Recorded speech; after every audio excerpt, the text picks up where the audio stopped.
Lerikin Sünkar Təbiət qoynunda həm yerli qonaqlar, həm də xarici qonaqlar, turistlər bir araya gəliblər. Tədbir iştirakçıları həm bölgənin təbii gözəllikləri ilə tanış olur, həm də yerli istehsalçıların ekoloji təmiz məhsullarını dəyərləndirirlər.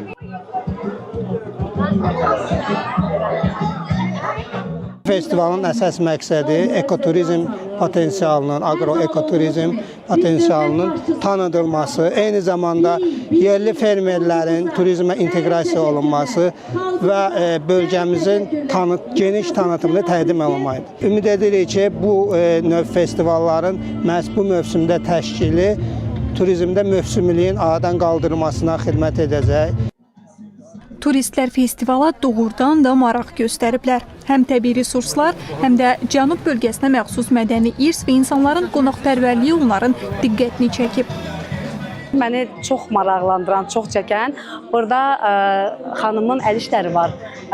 Xırda mıncıqlardan qeyri-adi bir, abstrakt təfəkkürlü bir əl işləri var. Yəni, festivalın təbiət qoynunda keçirilməsi, bu cür gözəl hava bizə çox böyük bir, necə deyərlər, enerji verir. Amerikalıyam, Arizona ştatındanım. Bakıdan Lənkərana, daha sonra Lerikə festivala gəlmişik.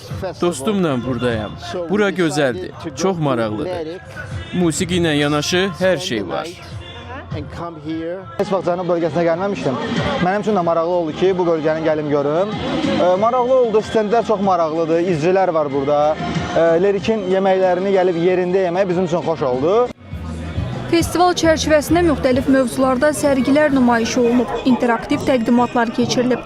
Qonaqlar yerli sənətkarların əl işləri ilə və kənd məhsulları ilə yaxından tanış olublar.